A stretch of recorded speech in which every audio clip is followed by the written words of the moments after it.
And so I remember as the months went on and the savings account was getting lower and all the food we had stored was starting to disappear, then we started to look at things to sell. And maybe you're going through this experience as well. I said to my family, we need to start looking for a miracle every day because it was starting to take an emotional toll.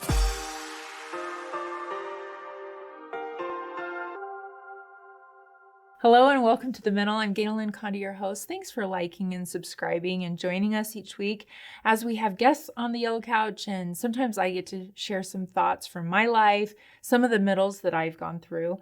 One of the middles that our family has experienced, I see playing out with a lot of families right now. At the time of this taping, we've been living through this pandemic, and the economic toll is showing up in a lot of ways on a lot of places, platforms, businesses. Emotions are high because people are in some scarcity. Maybe you've lost your job because of the pandemic. Maybe you've had to change plans because what you were going to do. I know there's some college students that don't have programs in their colleges anymore, and so their scholarships are gone. There's a lot of economic impact that I see playing out, and it's brought to my mind and my heart some of the experiences our family has had with unemployment and underemployment, which is kind of a different part of this story that I want to share. So just a little backstory for those of you that are new to my life and the things I share here at The Middle. I've been married 29 years, and our family went through some infertility, and we fought to have our 2 kids, and we put ourselves through college, and I dealt with some chronic illness, and that plays into our story a little. And then I remember one day thinking, we haven't really gone through a huge economic shock. We were definitely poor college students. Don't get me wrong. We were trying to make the beans and the rice work and top ramen and all of that. But we had never had that experience where my husband just goes to work one day and he loses his job, or I lose my job and we're trying to provide. And my husband is an accountant, and he had been a CFO in a number of businesses. And at the time, I felt like we were living kind of that place where we had worked so hard to get, right? We had the house, we had the garden, we had savings, we had our 2 kids, we were in a safe neighborhood.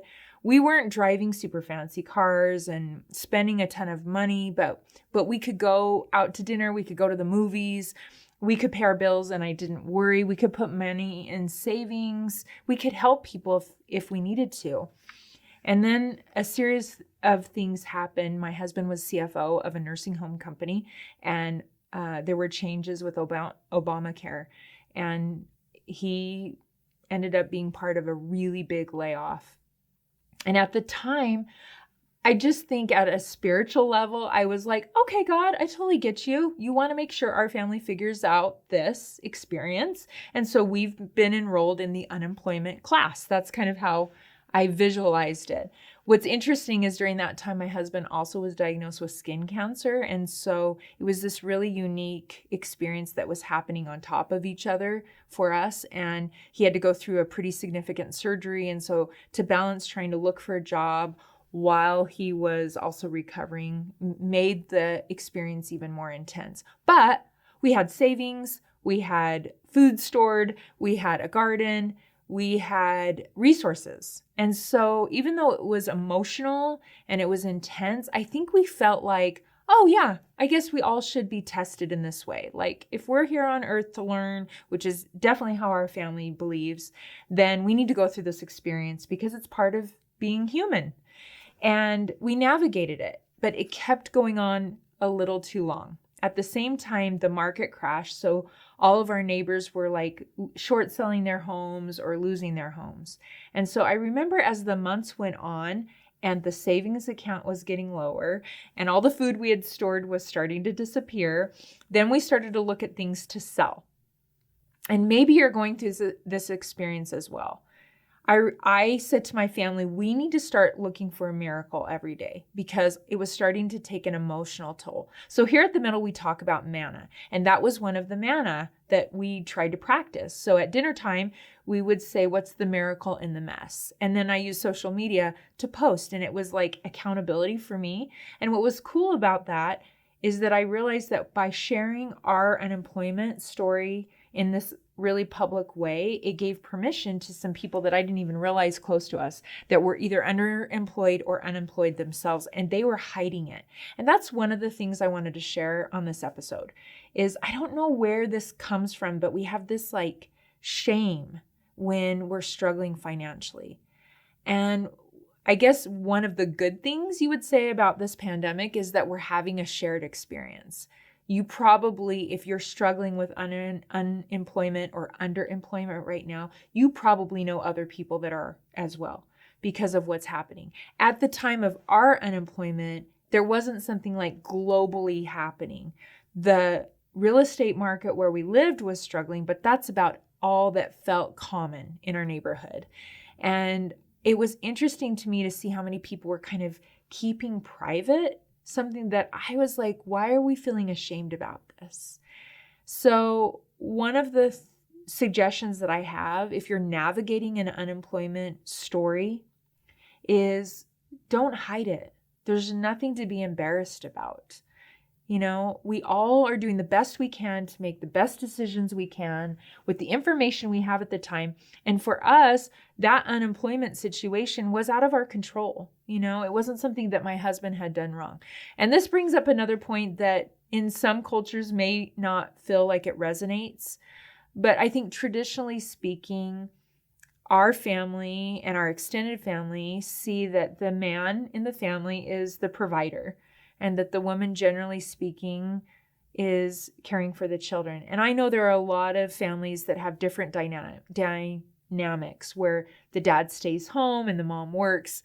In our family right now, we both have careers, but I'm not the primary breadwinner in our family. I contribute financially and we share our financial resources. We're in a combined account situation.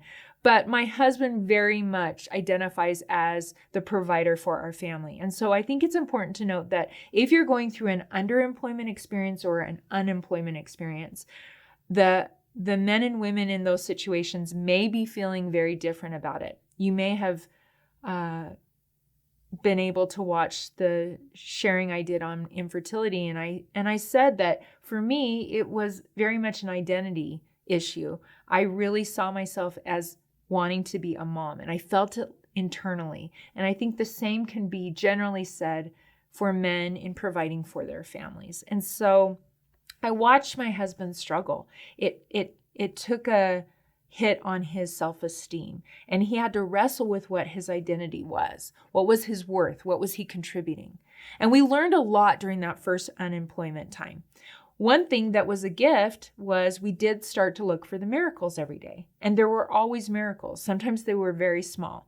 And if you're going through one, it makes me emotional thinking about it. I remember feeling like just wanting to figure out how to go on a date or fill up the gas tank, or worried that the tires were so thin that we didn't want to have an accident, but could we really afford to replace tires? Because that just felt like $1 million. There was no way we had enough to do that at the time. But this time of our lives, we had some resources for a while. Then they started to run out. Then we started to sell things. We sold everything. Like we sold our Christmas tree, the sleeping bags. We sold everything. We kept our beds. I think the treadmill, because that was like my mental health need, and the piano I grew up playing, and we had a folding table, and that's it. And we basically lost around $80,000 selling our home, and we started over. We were able to move to a different area, and my husband eventually found a job, and we really did start over. And I remember feeling like when that season, that middle ended, I was like, great.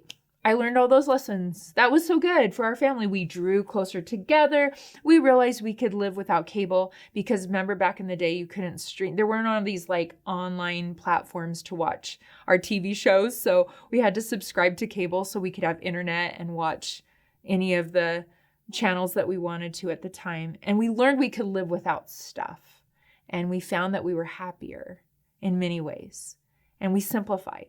And those were gifts. And so I was kind of like, okay, let's tie a little bow around this experience. We're done. That middle's done. We can check it off the list of when you are born and you go to Earth, you have to learn how to go through unemployment. We did it. Fast forward about a year, maybe a year and a half, and I was home one day and we were still recovering from that long period of unemployment because it went a pretty long time, almost a year we were unemployed. And so all those things we had put off, buying the new tires and doing the things that we needed to do. We had sold everything. And so we were now in a new home. My husband had had a new job and I was working on my first book and I was starting to pay off some of those bills from the unemployment. And he came home in the middle of the day at 3:00. And I remember just feeling sick. And I thought, okay, he never comes home in the middle of the day. What's going on? And he said he had been laid off. At that point, he was a CFO of a steel company and construction was changing in the steel industry. And at this point, it was a totally different middle. We didn't have a savings account. We didn't have food stored. We didn't have a Christmas tree to even sell. We were moving into this new house now with a folding table and some chairs I bought secondhand. And we had some free furniture we had gotten, and that's it. And I remember feeling a totally different panic and this sick feeling. And I also remember my husband's emotion. And I remember him feeling like, what is wrong with me? Like, I get the first time, but what is wrong with me? And in our faith, we have a practice of receiving blessings, priesthood blessings. And we called some good friends and they came over. And there are lifetime friends that have lived through a lot of stuff, a lot of middles with us. And in that blessing, we were told that we would have what was needed, that it would be provided. That unemployment experience was totally different than the first one. We couldn't just, use what we had to survive. We had to trust that it would be provided, that the manna would come, as we say here on the middle, every day from heaven. And it did. For the next 9 months, it came every day. In some ways, really small. In some ways, huge. I mean, we had more than one time where large chunks of money were like stuffed. Dollar bills were stuffed into our door, in our front door. And I would open the door and there would be money there. And I still to this day, if you're watching and it was you, I just thank you. I remember one day, I did not know how we were going to fill up the gas tank. My son was in high school, and I remember feeling so sad that we weren't having all those family memories that I thought we would do before he left the house and went out into the world. We weren't going on those family vacations. We weren't even going to the dollar movie. On Tuesdays, that's when the cheap movie is. And we couldn't even do that. And I remember one day feeling really discouraged. I kept trying to remember that blessing because I really believe that God is a God that keeps his promises. And I went to the mailbox and I opened the mail and there was a friend from college, and I've been out of college. It had been a good 20, 22, 25 years. And I opened the mail and she, because of knowing through social media, knew we were unemployed again. She had sent a gift card for $25 in the mail. And I just stood there and just like cried because I was like, I can put gas in the car so that we can go where we need to go. I remember thinking during that time, you go through a bargaining process when you're in financial stress and unemployment, just like with grieving and loss. And I remember thinking, okay, we lost our job in the spring, but so by 4th of July, we'll have a job. And then 4th of July came. Okay, by the time school starts, we'll have a job. We didn't have one. And school was starting and I thought, how are we going to, get school clothes and school supplies? And what I would say is the friends that showed up to support us during that middle were not the most wealthy. They weren't the ones that had the private jets. They were the everyday families trying to put braces on their kids and pay for piano lessons and buy school supplies for their kids. And those are the friends that really showed up and provided for us what we needed, just like that blessing said. And then fast forward, I thought by Halloween, and we still didn't have a job. By Thanksgiving, we'll have a job. Nope. A week before our unemployment ran out, my husband found a job, but it was half of what he had been making. And that brings me to the last point I want to share, is that sometimes you have a job, but you're underemployed and you're drowning. And that took a toll for much longer on our marriage, on my mental health, because I was trying to navigate and cut out and manage the budget. Interesting enough, when my husband first lost his first job, we swapped roles. We would alternate who took care of the budget because he's an accountant. And so I never wanted to be the person married to the accountant that doesn't know where the money's going. And so over the years of our marriage, we would swap who took care of the finances. But I remember feeling like the thing I could do for him was to just take over the money completely during that time. And I never gave it back. To this day, at the time of this taping, I still am taking care of the money because I want to, and he spends all day doing it for his career. He started doing more of the cooking, and I was fine to pass that on. And so my kids don't really remember that I used to cook, and now it's always been dad in their minds. So when we went through the underemployment, it was almost harder. It became a private struggle. And so what I would like to share right now is, if you're in this middle right now, you may not realize who else is also struggling with it, especially if it's an underemployment where it looks like you both have a job, or maybe you're single and you're going through this and you have a job, but it's just not enough. I know that almost was harder for us than the 2 unemployment times, because when we were unemployed, people knew it. And we would sometimes come out and people would have dropped off produce from their garden on our front porch, or like I shared with you, gift cards that would come in the mail. But when you're underemployed, it looks like you're doing fine and you're not. It reached a point where we needed to go to one of our church leaders, our religious leaders in council. And I had prayed, I had fasted, and I really believe those are great mannas to pull from, no matter what middle you're in. But I remember getting so tired of saying the same prayers over and over again. And it was starting to take a toll on our marriage, because it became the elephant in the room.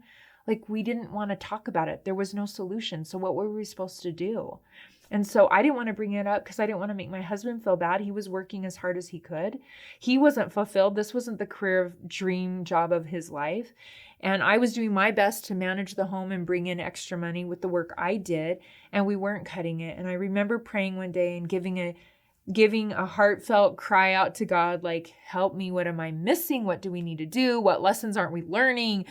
How long, like the children in the wilderness of Israel that wandered for 40 years. I felt that way. Like, we were just wandering and wandering and wandering. And I had the impression to reach out to this church leader, and I ignored it for a while, about 2 days. And then I realized I had asked God for help, and he had given me an answer, and I was ignoring it. And my husband has come to trust that part of me that tries to hear what God wants. And I said, I think we need to go meet with this gentleman. And we sat down with him, and he says, why are you here? And we're like, we're not sure. God just said to come talk with you. So we poured out our heart and said what was going on.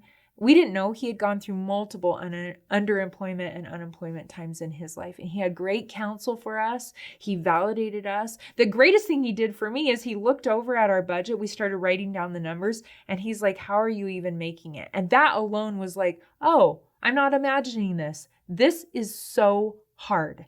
I don't know why it doesn't feel validating to have sometimes your spouse say it, but it needed to be someone outside of our marriage looking in.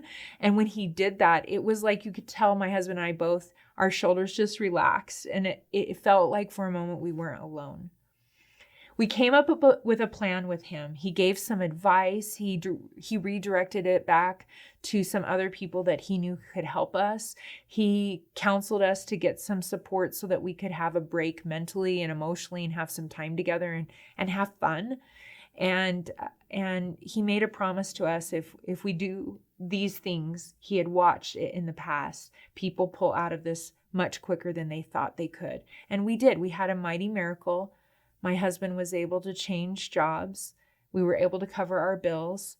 And just a shout out, I remember during this unemployment time, I'm going to get emotional saying this, but we had a gift card that we had been holding on forever. And my husband was interviewing for jobs and it didn't come through and he didn't get the call back. And so we used this gift card. It was for Texas Roadhouse. If you guys are familiar, if you live near a Texas Roadhouse, they have the best rolls. And I love the salmon. And we went there to celebrate unemployment because we just needed a break. And the waitress, you know how sometimes in some restaurants they're like, so what are you guys here celebrating? And usually people are like, birthday, anniversary, whatever. We're like, we're unemployed. And she was like, oh. And she went over and told the manager, and soon the whole meal was covered. And so we at least once or twice a year go and we try to cover someone else's meal at Texas Roadhouse. And that's what we started to do. We started to find ways in which we could share support with people around us, because you can't fix the middles for people. You can't take away the grief of losing a child or going through a divorce or a cancer diagnosis or unemployment. But there's so much we can do to support each other. And just like that day, as we sat and counseled with someone that it wasn't within our church community, we didn't know that he had already lived through it, that he had had those experiences and he could validate us. And we didn't know he would have great counsel to help us just do a little bit more, the manna for just one more day. And that was just enough. That was just enough to preserve the toll it was taking on our marriage. And it was just enough to carry us through. And then as we came out the other side, it was so important for me to not forget that. And so I feel grateful that I have this platform to share, because it was good for me to think back and remember how much I promised myself not to take for granted being able to buy my kids new shoes if they grew out of them, or fill the gas tank up, or get new tires on the car.